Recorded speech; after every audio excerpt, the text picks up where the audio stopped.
Hey guys, I'm going to tell you a little bit about my keg setup today. A couple years back, once I turned 21, I always wanted to get a keg of beer and have a kegger at my house as a party. So I eventually got my first keg and went to set it up and have the party. And it came with a hand pump style keg tap. Now this is a North American style keg flange. And this is a hand pump so that you can pressurize your keg with atmospheric air in order to propel the beer out of the stem and out through your hose, which would normally come right here. Now the dilemma with this hand pump is you buy a keg of beer, and if you don't intend on finishing it that night or the very next day, when you introduce air into the keg, the CO2 will actually come out of the beer and occupy the space that air has filled inside the keg, and that will actually make your beer go flat. So I wanted to know what the solution to that was, because I actually came across some half kegs.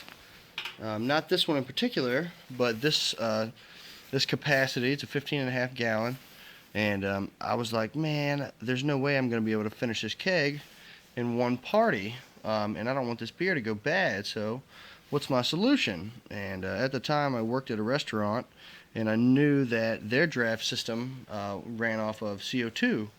So I got to doing some research, and it turns out that when you propel your keg with CO2 and you never introduce air, the keg doesn't actually go bad nearly as fast, and it will hold and keep for pretty much as long as you're going to drink this keg, a couple months. So I said, man, how in the world am I going to get a CO2 keg set up for my keg when I got this friggin' dumb hand pump that's just going to ruin my beer? So what I did was I found a North American style keg tap that would be standard for any normal draft setup, which looks kind of like this. You've got your gas input here, and you have your beer output here. This is the lever in which it locks it onto the keg. You actually pull this out and pop it up, and then you twist it to the left, and it comes right out. And there's a little lock ball here that seals the beer inside. So I picked up that. You can find them off of Craigslist, anywhere. Relatively cheap, 25 bucks. So I got that, and I'm okay. Well, what am I going to do about CO2? I don't want to buy a huge tank. It's not portable. What am I supposed to do? So as a kid, I played a lot of paintball. This may look familiar to some of you, but this is a 20-ounce JT CO2 tank.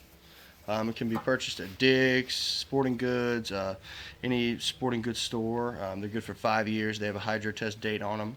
And I said, okay, well, what can I use this for? It's the same CO2 that goes into this keg to keep it good. So I had a couple different paintball parts. I had a higher end Proto M6 back when I played.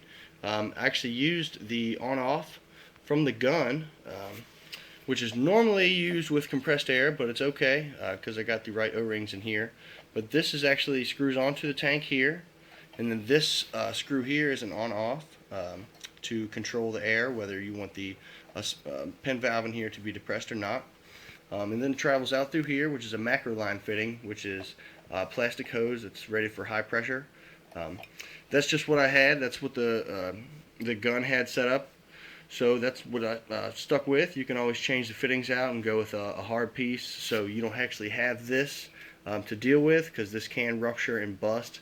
But I do have a little bit of extra, and it's nice because I can quickly disconnect it and get rid of this whole setup if I need to move it.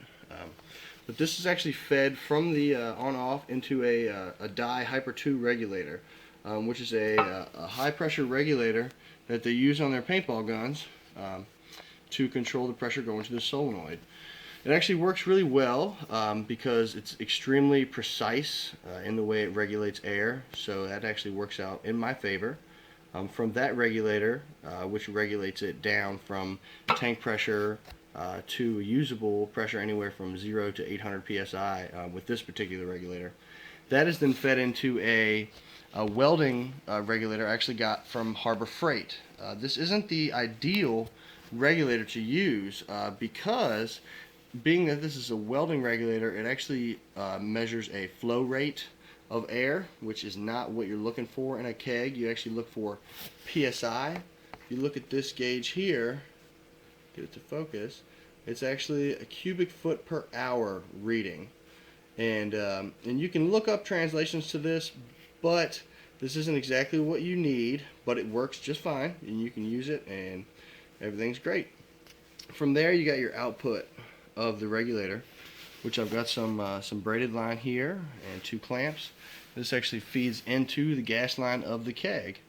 And from that point, you got your beer output, and I took my standard picnic style tap hose that I actually got off of the pump tap, put it right on the output here, and this stays pressurized with beer so that you can dispense as you need.